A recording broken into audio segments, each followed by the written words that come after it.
प्यारे भैया बहनों, अब हम पढ़ेंगे राज्य एवं राष्ट्रीय आयोग, स्टेट इंटरनेशनल कमीशन। प्रत्येक राज्य में एक राज्य स्तरीय आयोग का गठन किया जाता है। यदि जिला उपभोक्ता मंच में आपके मन के अनुसार सुनवाई नहीं हुआ तो जिला मंच के निर्णय के विरुद्ध अपील की जाएगी, वो राज्य में किया जाएगा। ऐसे मामले जो जिला मंच के अधिकार क्षेत्र के बाहर है उनकी सुनवाई राज्य आयोग में की जाएगी। राज्य आयोग के अध्यक्ष का पद हाई कोर्ट के न्यायाधीश के समान होगा। इस आयोग में सभापति सहित कुल 3 सदस्य होंगे। ये 5 वर्ष या 65 वर्ष की आयु जो पूर्व हो अपना पद पर रह सकेंगे। संपूर्ण भारत के लिए एक राष्ट्रीय आयोग की स्थापना की गई है। इसे राष्ट्रीय उपभोक्ता विवाद निवारण आयोग, नेशनल कमीशन डिस्प्यूट रेडिशियल कमीशन भी कहा जाता है। इसका कार्यालय नई दिल्ली में है। इसमें सभापति सहित कुल 5 सदस्य होंगे। सभापति की योग्यता उच्चतम न्यायालय के न्यायाधीश के समान होगी, समकक्ष होगी। इसका कार्यकाल 5 वर्ष या 70 वर्ष की आयु जो भी पूर्ण होगा वो होगी। राज्य आयोग के अपीली प्रकरण एवं राज्य सरकार के क्षेत्राधिकार से बाहर यदि मामले से आप असंतुष्ट हैं तो राष्ट्रीय आयोग में दावा करके मामला निपटाया जाएंगे। ठीक है, अभी के लिए इतना ही।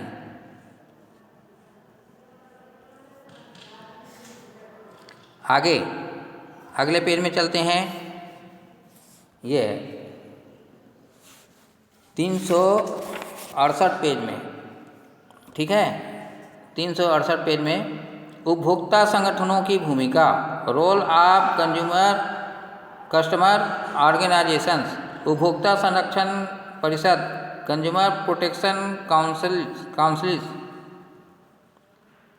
उपभोक्ता संरक्षण परिषदें उपभोक्ताओं का संरक्षण करने के लिए सरकारी, गैर सरकारी संगठनों द्वारा प्रयास किए जा रहे हैं।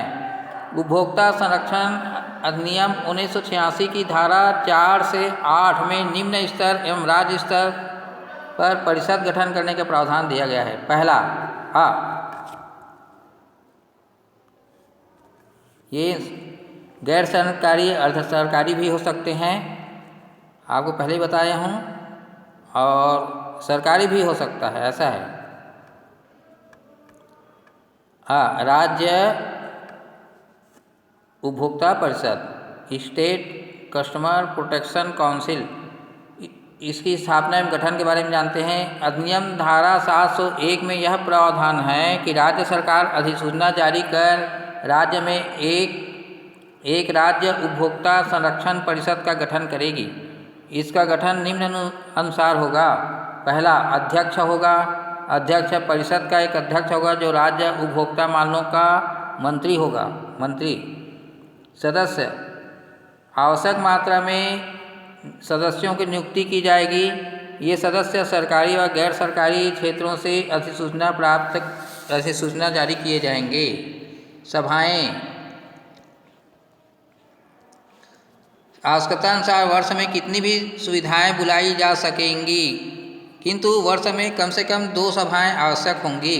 सभाओं के लिए स्थान का चयन अध्यक्ष की समिति से किया जाएगा।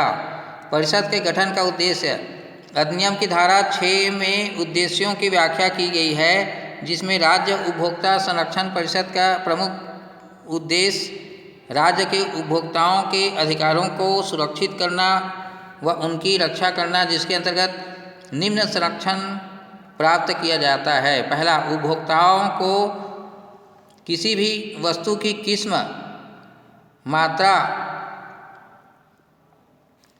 गुण एवं मूल्य की जानकारी प्राप्त करने का पूरा अधिकार है।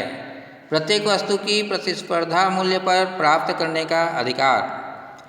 तीसरा, ऐसी वस्तुओं के विपणन से सुरक्षा पाने का अधिकार जिससे जीवन संपत्ति के लिए खतरा उत्पन्न हो सकता है। अगला, उपभोक्ताओं के हितों को सुनने के लिए पर्याप्त समय व मंच पाने का अधिकार है। अगला, अनुचित व्यवहार यूटीपी के विरुद्ध शोषण से रक्षा करने का अधिकार है। छठवां है उपभोक्ता से संबंधित आवश्यक जानकारी व शिक्षा प्राप्त करने का अधिकार। जैसे राज्य उपभोक्ता संरक्षण परिषद है, वैसे ही केंद्रीय उपभोक्ता संरक्षण परिषद भी है। ठीक है।